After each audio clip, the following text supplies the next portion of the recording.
Greetings once again, hunters! Duuz-Diz-Din, back with more Hunter x Hunter. Previously, Nobunaga of the Phantom Troop and Heinrich of the Jiu crime family have found themselves doing what they can to infiltrate the crime family Heilee's base in order to wipe them out. And while they do manage to find several of their members, their Nen abilities are a bit tricky. Terabellum with the ability to displace any attack used against him. And the real tricky one, Yokotani, who can deploy almost indestructible puppets who will manage to eject anyone they come across and find to be a criminal by their definition and expel them from the hideout, namely the likes of Nobunaga and Heinrich. But before he was expelled, Heinrich managed to hide the transmitter in their hideout, the one he originally had on him that Phaeton and Finks were tracking. After being ejected, while Nobunaga and the others continue to follow the transmitter, Heinrich will get the Jiu together to gather as much information as he can, going off of the size of the room that they were in. It's become clear to these two seasoned warriors that what first seemed to be a bunch of indiscriminate killers is actually a fairly thought out group with a mastermind pulling their string. Can Morena and her crew truly be overcome? Join me as I find out, won't you? Alright, we're already up to this. Hunter x Hunter number 400, Secrecy. We have Finks and Phaeton using the tracker. Phaeton says, "It 100 to 200 meters away. Direction unstable. That mean above or below us. Now we know either tier 2 or 4. Finks says, let's go downstairs first. We'll be able to tell if it's closer or farther as we go down. Phaeton says, this easier if you could use your N. He can't use N? Finks says, it would be insane to use N in this throng, both technically and strategically. Especially since I'm not good at it. Okay. The risks of N are too much. My N gets interrupted when someone talks or when something moves. I can't move either. Best I can do is look for something in a warehouse. So even though they're strong, some of them don't have that great of N. Because I think that goes for Nobunaga too. But I think it just has a small radius. Even if I could, letting all these unknowns inside is like walking through the slums naked with a shoot me sign on my back. Yeah, you putting out N, others would immediately notice. Nobunaga comes walking over to them. They're pretty much in like the massive mall area. And says, what are you guys still doing here? Phaeton says, same to you. Fink says, why are you back already? Nobunaga says, I'll tell you later. Is the transmitter working? Phaeton says, yes. We heading to confirm above or below. Finks adds, it's only been about 10 minutes since you've been gone, you know? Nobunaga says, that's it? Did he not know how much time had passed? Or did he assume the teleportation might have distorted his perception of time? Fink says, we think it's in tier 2. So as soon as we know for sure, we're going to use the route through Cha'ar's hidden door. As they walk through, they pass by a guard who says, we heard the story from RNU. You may go.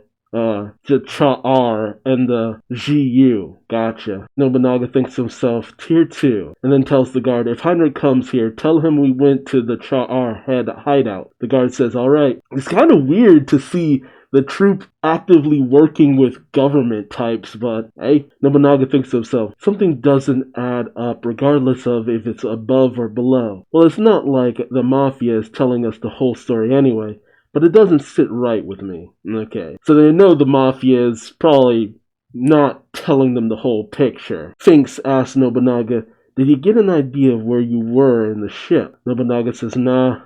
Their leader made a space with N. We need to be on our toes. Suddenly Phaeton says, hold on. Look. And he holds out the transmitter. Just as they're heading down the stairs, he says, it got far. Heilee hideout tier 2 now for sure. Nobunaga then says, that's why it doesn't make sense. That means their boss is upper class. How are they justifying this feud? Fink says, killing rival mafia and the leader holding up in the hideout? is not for us to argue. Lee could be explaining the ancient custom too. Phaeton says, we go straight to Cha'ar hideout. I'm not fully grasping what Nobunaga's getting at though. Nobunaga says, no, we should at least take Franklin. We don't know how many Lee there are, and their abilities were more developed than we expected. Nobunaga thinks exploiting. That could be it. Okay, so he's catching on that the two mafia families are essentially using them. But anyone could have guessed that, I feel. Nobunaga tells the two,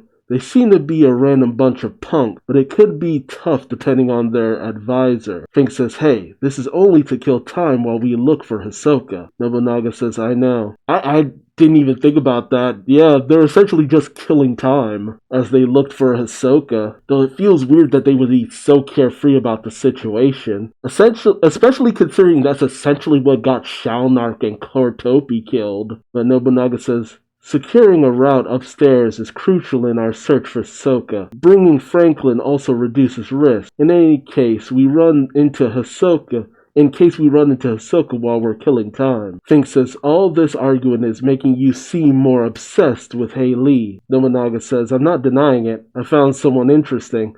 He's probably talking about Terabellum. Or maybe Yokotani. No, I feel like he's more interested in Terabellum. I think he's interested in seeing if he can overcome Terabellum's ability. That displacement thing is pretty cool. You know, pretty high risk, pretty high reward situation. Phaeton adds, Nobunaga, you like enemy too much. I said that before though. Nobunaga has a weird tendency of really liking people faster than most of the others. But suddenly something comes over the speaker saying, we have an urgent announcement. May we have your attention, please? Some sad news, I'm afraid. Okay, weird. Suddenly we're picking up with Prince Tyson and I guess some of her bodyguards? She says, this is Madwig. He's a hitman with amnesia. Madwig says, the only thing I remember was how to handle a gun. I'm here because Prince Tyson took me in. Is Tyson introducing her bodyguards? Another guy says, I'm Himonse, a global A-list star, but Sunny had never heard of me. I'm not her type, she says. I've never met anyone like her. By Sunny, is he talking about Tyson? Another man says, I'm Ansel, and I'm Prince Tyson's little brother. But she and I are the only ones who know that. Wait, what? Wait, what? Another one with glasses says, I'm Hyuga. I'm being modest when I say I'm a legendary tutor. I can teach someone with a brain the size of a flea how to get into any elite school. Guaranteed. I need that guy. I need that guy for a lot of things. And another person who looks kind of weird. He's got like an antenna dealy and stuff, and weird lines on his face, and something on his head. It's all weird. The guy says, I'm a prince from the planet Mooney in the SR Nebula. I came to this planet to seek a bride. What? Wait a minute. What? And we have Giuliano, whose deal I actually kind of forget. I think he's just a bodyguard, but I know he's working with Izanagi? But I think he started to get kind of drawn into Tyson's teaching. I don't think that happened to Izanagi yet. But Giuliano says, okay, so they're all acting out these characters you like. Oh, is that what it is? Tyson gets mad saying, hold it, that's taboo. They're reborn. While you're on board, you will be reincarnated as a whole new Giuliano. Does she mean figuratively or literally? Giuliano says, got it. She tells him, you seem to be a player, but you're really a bodyguard with a heart of gold. Giuliano just plays along saying, got it. Reincarnated. And Hyuga adds, so he's the same? Is that what Giuliano already came off as? It's like there's no real change to him. Izanagi thinks to himself, he doesn't seem different, but I'm worried about how quiet he gets when he's reading the book. Right. That was something ominous from before. He was reading the book of Tyson. I think that's what it was called. And something inside him started to change when he had that little fairy from Tyson on his shoulder. Well, he still has the little fairy. Izanagi thinks it's definitely linked to the Sixth Prince's Nen Beast ability. But if it truly proselytizes love, it might be possible to reincorporate the king and get him to cancel the succession battle. I don't know. It feels like a good plan, but I feel like that could backfire easily. Izanagi says Your Highness, did you distribute the book to the other princes? Tyson says, I gave them to the lower princes and their mums, but they probably haven't read it. I doubt they threw it away though. I'm in an iffy position in the line to the throne. Sadly, I don't have much influence. Izanami says, have you given it to the king? Tyson says, I asked Mummy, so I'd like to believe he has it. I need her permission to see him. Very strict situation with the princes. That was my condition to take part in this succession battle. I was going to decline, but Mummy was disappointed I turned out like this. She doesn't expect any grandchildren. She used to say she hated the pitying glances from the other queen. Wait, turned out like what? She really wanted to be able to retaliate. Unfortunately, I only fight with the power of love. I'm very confused. What is it about Tyson that means that they wouldn't have grandchildren? Curious. Izanami says, Your Highness, please convince your mother so you can personally ask the king at the next banquet to read the book. It could hold the key to changing this ship's fate. Tyson says, Oh dear, it makes me happy to hear that you say that. All right, I'll ask Mummy. Man, could that really be it? No way. I feel like Tyson will just end up disappearing. That feels a little too easy. And we cut to the room of the twins with Kacho, who was the one who died when they tried to get off the boat. But her Nen spirit beast manifested as a bit of an ally to her sister Fugetsu. I remember being super sad during that chapter, because they were the few actual caring princes out there. It's just like, It was a sad situation. But their mother is on the phone saying, Regulation can wait until I gather her personal effect. Why can't I see Fugetsu? I'm her mother and the queen. I'm worried about her. Let me see her.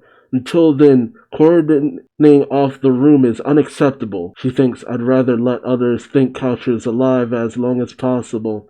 Wait, so she knows Coucher's dead? I guess because nobody else can see the Nen Beast, Coucho. He says, I'll talk to Fugetsu myself when the time is right, yes. You must go through me. He slams the phone, the nerve. She thinks to herself, it hurts to have Coucho drop out so early on. I hate her know-it-all attitude, but she was an important shield for her sister. I can get Fugetsu to do what I want, but she's too weak on her own. Okay, so this chick is an ass. Gotcha. It's safest for her to be protected at the Justice Bureau for as long as possible. And you cut to the Justice Department interrogation room, where the Nen Beast Coucho is saying, I think I was resurrected as a guardian spirit to protect Getty. This may be my spirit beast ability, but if Getty can see me, that means I'm out of the succession battle. If I'm using Getty's aura as fuel, it's a heavy burden on her. I'm partially to blame for her collapse. If she finds out the truth, would it decrease the burden on her Nen? Yeah, Melody's feeling awful because she's the one who tried to help them facilitate their escape from the ship. And if she knows that Coucho is dead, she's gonna feel responsible. She's sitting there thinking to herself, what have I done? It's all my fault. The coffee Coucho says, Melody, get over it for now. Beat yourself up when you're alone. That was what I wanted. I don't regret a thing. And this makes things simpler. We make Fugetsu the king. If we can't escape, we must fight. Everyone thinks I'm dead and gone. Later, I'll suddenly turn up alive. We'll take advantage of both these situations. Just don't tell Getty that I died. So can normal people see her regardless? I guess an interrogator? I'm not sure who this person is. But the man in glasses, I guess, investigating everything, says in that case, you should warn her in advance that people have the mistaken impression that you died. Since you in fact exist, she'll accept that explanation. Ghost and Nen, my brain can't keep up with this. Between the army's reports and Melody's demeanor, I somehow believe it, but it seems that Melody thinks to herself, as if you're annoyingly calm, because she can read her heart, his heart. The man says, as Coucho said, we can't have you in this unstable mental state. A girl less than half your age is waiting for you. Don't disappoint us. Coucho then says to Melody, decide right now if you're going to help us, old maid. This pisses off Melody, who jumps up and says, it's fine, I'll do it. The man says, good. And if he didn't tell me that that was a copy of Coucho, I'd just believe it was the regular old Coucho. And it's interesting that she outright knows of her own existence, too. But does she really use up Nen? I mean, she is an entire existence born of post-mortem Nen. Will she just stay as she is forever until Fugetsu dies? Or will she age alongside Fugetsu? Does she only exist so long as Fugetsu does? The existence of Fugetsu is rather odd. The man then says, "First, Melody, we have visitation requests from 5 princes. The 3rd and 4th princes invited you to their quarters. They are personally requesting to talk to you and hear you play." Alright, because of the distraction so that the twins could escape, people fell in love with Melody's melody. I vaguely remember that chapter. I haven't actually reread Hunter x Hunter, so pardon me, but it was a very beautiful scene when it happened. I think it was because Melody was fighting so hard for Coucher and Fugetsu that I was especially devastated that Coucher died. The man says, "The 1st, 5th, and 7th princes are more explicit. They want to issue pardons and request an encore." Wow. So Melody's part in trying to get everyone to escape was a big thing. Yeah, because the guy, I forget what his name was, but he basically made it possible for Melody to be cleared of a lot of suspicion in aiding in the escape of the princes, I think it was. Basically, he was a scapegoat, and they'd feel even more broken up about the situation if they knew someone essentially died for them. The man says, "I know. Now that the princes have a better understanding of Nen, they know that Melody was involved in the escape attempt. If they find you guilty as an accomplice, you could be sentenced to death. If you don't want to be charged, they ask that you play." Really? They want your indirect help in the assassination. So what? There'll be fewer princes. Melody thinks, so harsh. The investigator says, "I don't know. There are still many high-ranking princes, so there are a lot of unknowns, and they're restraining themselves. If we don't get a general grasp of who's going after whom, we might end up shooting ourselves in the foot." Melody says, "My ability is meant for healing. Blacking out is a side effect. Would they give up once they learned you can block it just by covering your ears?" Yeah. The man says, "It all comes down to bargaining. I think we'll end up putting your true encore up for auction among the higher-ranking princes." Melody says, "Playing an assassination come as a set?" No. The investigator says, "If you prioritize Prince Fugetsu, but the most effective would be deceiving them all and get rid of the higher-ranking princes ourselves." Whoa, I'm surprised he's in on all of this. This shocks Melody and Coucher. The investigator says, "Ideally, we would pour slow-acting poison into the mouths of the princes while they're blacked out. If you're on board with the plan, I can prepare everything you need." I really can't say I'd see Melody going along with this. Melody tells him, "If we fail, it would mean your death. Why would you do this for us? Like, seriously?" The man thinks to himself and says, "Odd. I thought I explained it already." "Melody, I'm in love with you." Wait, what? This man has this blank expression this entire time. He said, Coucho is like, "What?" He says, "I haven't been able to sleep at night. I keep thinking back to your performance. And I enjoyed that. I've never felt such throbbing of my heart. I don't know what to do about myself." Melody thinks to herself, what the? Thinks to herself, a heart rhythm as precise as an atomic clock? Yeah, right. Okay, so there's something definitely up with this guy. The man says, "People assume I'm a workaholic, but I think my desire for love is more intense than anyone else's. It's only natural for me to prioritize the one I love." Oh my god. Melody thinks to herself, is this a trap? But he brought up the assassination himself. He must have been sent by a prince. What I don't get is that he could easily get rid of us inside the Justice Bureau. Why would he be so roundabout, right? Something weird is going on here. Melody tells him, "Alright, we're in." But thinks to herself, he's definitely a manipulator pretending to not know Nen. He's manipulating himself as a non-Nen user, trying to use us for a hidden purpose. The man then says, "Alright, I'll get the supplies, you use the visitations and make it so that as many princes as possible attend the next banquet." Melody nods but thinks to herself, simultaneously assassinating the higher-ranking princes might be a real goal, so the one behind this is a prince who doesn't apply for visitation. So Melody's trying to figure out who is really behind this. Coucho, kind of fans herself, I guess, from the blushing. This is just the real Coucho reborn, though.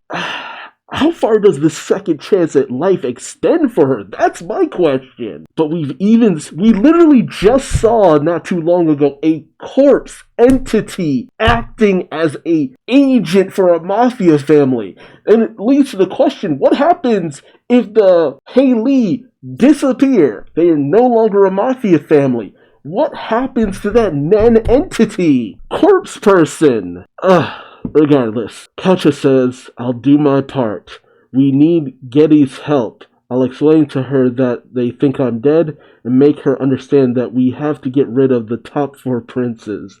Yeah, good luck with that. The man then says, alright, go back to the interrogation room. I can pass through walls, so I'll use the door. I can't pass through walls, so I'll use the door. Oh, Coucha can just pass through walls, holy shit! I guess I would explain why a lot of people are just like, yeah, I don't know how you really explain that. Coucha just passes through the walls saying, shouldn't you interrogate me? The man says, I'm worried about your sister. Everyone would believe you remain silent. And as he sees her pass through, he's just like, that's amazing every time. Okay, so Caucho can be physical or incorporeal. Jeez. That raises a lot of questions as to how that works. Because he sees Melody led away. He goes to interrogation room. Caucho's sitting there. He says, thanks for everything. And he lets her go.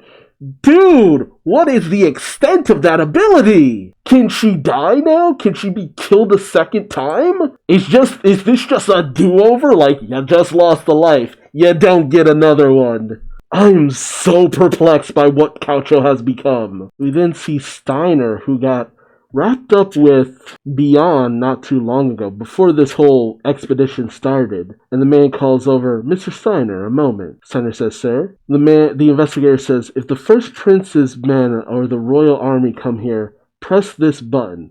I can only ask you as an outsider. Steiner says, but the investigator says, the Justice Bureau is the most neutral institution here. But once special martial law is declared, it will instantly turn into a direct dictator's base. The military temporarily gaining control of the powers of government in this case of a national emergency. Oh, Steiner says that. The military temporarily gain control of the powers of the government in case of a national emergency? The investigator says the worst case scenario is the transfer of power right after a whole mass of Royal Army soldiers is sent inside the Justice Bureau.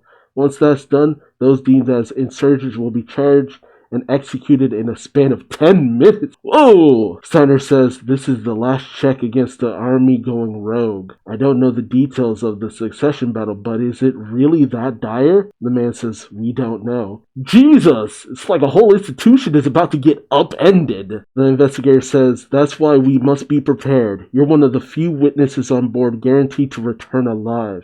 Your safety will be assured no matter what. Is it because of his involvement with Beyond? Steiner thinks to himself, that only makes it sound like I'm marked for death, right? I initially thought that when he was first introduced, I'm like, I'm waiting for this man to die, and he still has yet to. But he thinks, if I die, it means something happened that can't be in the official record. Geez, Steiner simply says, sir. Caucho heads back to her room, opens up the door and says, I'm back. But she calls out for Fugetsu saying, Getty? Getty? She thinks we're major witnesses, so we can't leave the room. Did she use her ability to go somewhere? But where? She goes over to Fugetsu's bed and opens it, seeing Fugetsu's door. Caucho thinks to herself, I knew it. Did something happen? Without me, it's a one-way path whose entrance disappears once you pass through the exit. Is she inside the tunnel right now? Is she hiding because she was attacked? Is Kaiser at the Justice Bureau our enemy? Oh, so the guy's name is Kaiser. Why did it take this long to actually hear his name? But then suddenly Fugetsu just bobs out saying, oh, shocking Caucho. Caucho says, thank goodness. Are you okay? What happened? Fugetsu says, Catty, listen. It's amazing. A breakthrough. My magic. You know how I could only use it once a day? I could use it many times now. And guess what? The return door appears even when it's me by myself. I can only go back to the original location, but now I can explore even when you're resting. Why has her power increased? Why? What has happened? Caucho says, Getty, you're looking really tired. Yeah, Fugetsu, I wonder, has she learned that Caucho, Fugetsu acts peppy saying, I'm fine, great even. That's not all. I get so happy and full of energy every time I use my magic. I can scout all these places now. We'll use our magic, keep improving, and escape together. Kacho thinks to herself, what's going on? Is this really an ability that grows the more you use it? Yeah, I don't know about that. Maybe. It seems to be for the other princes. I don't trust this. Kacho says to Fugetsu, but you really look pale. Take it easy, okay? But, oh god. Fugetsu grabs Kacho's arm and tells her, I've known all along that you've been protecting me. Now it's my turn. I'll do anything. I want to do this. Oh no. Oh no. Kacho is visibly worried, saying, Getty, alright, but let's get some rest. Fugetsu says, I'm fine. I want to rest. Let's just go to bed. We can keep going later, okay? Kacho says, okay. Yeah, I don't trust this. Later, Kacho's talking to Melody saying, she was out cold. She didn't simply go to sleep. She passed out. That's not normal, but I can't figure out why. Melody says, I'd like to see for myself. But I'm a material witness, so I'm not supposed to be in contact with you two. It'll be especially hard to get to Fugetsu. Let's have Kaiser adjust my meeting time with the princes with her interview. Make it so that we pass each other in the hall. And just that happens. Melody is being led by a couple of soldiers while Fugetsu is being led the other way. Fugetsu is just blankly staring ahead. Her face looks gaunt and thin, eyes just vacantly staring ahead. And as Melody listens to Fugetsu's rhythm, the rhythm inside her, it takes the appearance of bees buzzing around her head. Oh, and it's almost like spirits are latching onto Fugetsu. I don't know. It's like something ominous is following her. Is she possessed? Is she cursed? I don't like this. Man, it had to be the two girls I got the most attached to, too. I really do hate this. And Melody thinks to herself, this is dangerous. Fugetsu's aura is so weak, it's practically Zetsu. She's mentally unstable, and evil spirits are being attracted to her. What happened that she got like this in such a short period of time? Seriously. What should I do? There are too many evil spirits. Her life is in danger. We must get her exorcised. The guard tells Melody as she's led to the end of the hall. This way. You have 10 minutes. All conversations will be recorded. It might be used in a court of law, so a public defender will be present. Melody's meeting with Zhang Li, but as she goes to sit down with him, she thinks, why is Fugetsu in such a weakened state? What I don't understand is that I can't see whatever's possessing her. If it has such a powerful influence, there should be a clear trace or the thing itself nearby. Based on the timing, she's a hostage. And I'm here to negotiate. Someone will insinuate it in these meetings. That's what it is, yeah.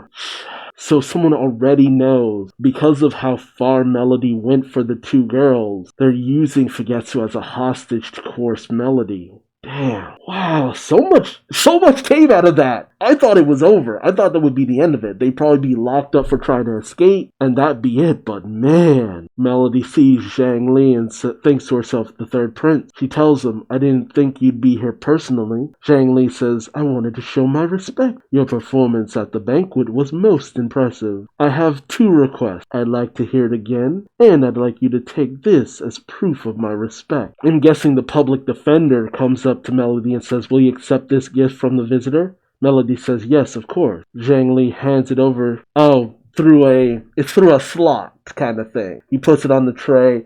The public defender pulls out the tray and hands it to Melody. Zhang Li says, it's something I made. Melody looks at it. It's one of his coins. We still don't know the nature of what those coins do exactly. I guess this is the next meeting, as a man is sitting across from Melody saying, I am Valentine, representative of the 4th Prince. I know a negotiation here in public has no meaning. I would just like to confirm something. The 4th Prince, that would be Saraidnik. Melody thinks to herself, a negotiation. Valentine says, His Highness would like to invite you to his quarters. Would you accept? Melody says, I'm honored, but I'm not at liberty to decide that on my own. Valentine asks, because you were hired to guard Prince Caucho? Melody says, I can't comment about my contract. Valentine then asks, I'll ask a different question then. Are you unwilling to play again? Melody says, personally, if I'm asked, I would be happy to play anywhere under the right circumstances. Valentine says, that is good to hear. His Highness will be pleased. Melody then says, I think negotiating here is possible. Valentine asks, what do you mean? As for after you're released, we can work out the details then. Melody thinks, beats of confusion and doubt. The fourth prince isn't behind this. It's not the third or fourth prince. 3 more to go. Okay, so Melody hasn't found out who cursed Fugetsu. She then meets with Kaiser, the investigator, who says, even if you play at the next banquet, you don't think we should follow through with our plan yet. Melody says no. We must be cautious. While we don't know who's behind Prince Fugetsu's changes, we must find out what's consuming her immediately. Please get me released on bail. Kaiser says we can't do that. If we ease your confinement, we won't be able to turn down the subpoenas from the princes. Even now, the first prince's men are waiting for you to emerge from our offices. Yeah, Prince Benjamin. Yeah, he's the aggressive one, so I guess that makes a bit of sense. Melody then says, then go see Karapika in room 1014 and tell him everything. He's the only one I can rely on. Kaiser questions, everything? Yes! Everything! Melody says, there's no time to waste. Please hurry. She then thinks to herself, none of their heartbeats reacted to the word negotiation. The mastermind is someone else entirely. Or maybe he's waiting for an opportunity. I can't take any of the princes or these people off the list as suspects. We then pick up with Karapika and Bill, still doing the Nen-based divinations with Long Yi, who serves under Prince Tubepa? I think it's Tubepa. Long Yi says, I don't need divination. I can use Nen already. Will you agree to our contract? Karapika says, yeah, I will collaborate with Prince Tubepa. I wonder what that means. But, hey, Hunter will go on hiatus starting next week. When it comes back, yeah, no. Fan-friggin-tastic. Back long enough to get to 400, then beast out. Oh, we'll see where this goes. It is unfortunate, though, because, I'm slowly picking back up with certain plot points of the series in general. But now with this, it's just like, who knows how much more I'm going to forget. Because there were so many plot points that I'm just like, alright, this happened. Alright, this happened. Alright, this happened. Alright, this happened. Oh, this is this character, that character, this character, that character. And I get it, Togashi is going through a lot. Health problems out the wazoo. But it's just like, dude, you need to collaborate with someone. Basically, I need him to do what Dragon Ball Super is doing. He needs to oversee what's going on or just write out a manuscript. I mean, hell, if he's having that much pain, get someone to write things out for him as he tells them, and then someone else draws things out. Because at the rate he's going, what's the point? I mean, you're suffering, you're struggling, you can't do this. Most times he's complaining about this problem, that problem, and the other. If he made it some kind of, follow-up series like Hunter x Hunter, Dark Continent, or something or other, and went from there with another artist who can actually keep up with the workload, why not? Because it feels like we're a few steps away from him just canceling the series altogether. The fact that Shonen Jump still lets him come back, but they've always kind of done that with series that they know were at least popular for a time. But it hasn't even been enough time for people to get tired of where the plot was going. If anything, people were really starting to get excited. And just as we finally get back to Karapika, too, it really is starting to feel that every time the plot really starts to move forward, it's another hiatus. But, I'm not saying that Togashi is some schmuck or a bum. How dare he constantly go on hiatus? He's struggling. I get it. I know. I understand. You can't help what is ailing you, essentially. But I feel like there's better ways to do this that either he's not considering or he's not being offered that option. And if that's the case, someone needs to get their head out of their ass. This is a popular series that people love. There is literally money to be had with this series. And these hiatuses are doing it no favors. I don't know who's benefiting from Togashi going on like this. But, if you're benefiting, I don't know how. I don't know why. I really don't understand, but I can only hope they figure something out within a year, because is the end Time of recording is the end of 2022. If something hasn't been resolved by this time, 2023, time of recording, guys, come on. I don't know. But then again, there's been a lot of series that have gone on massive hiatuses. People comment about the hiatuses of Hunter x Hunter, but I've seen plenty of other series. I've read plenty of other series that just stopped, came to a dead stop, and just went on a massive hiatus for years. Sometimes, in some cases, a decade before they actually reached a conclusion. There are some series that just ended, and I haven't seen the end of it until like more recently. But I'm saying this as someone who's gotten used to series going on hiatuses, that you don't really wait around for long. You go on to other things. You check back and say, oh, did it finally get finished? It's only because there was such a big commotion about it that I was just like, oh, hey, Hunter x Hunter's coming back. Cool. I'll check it out. I'll read it.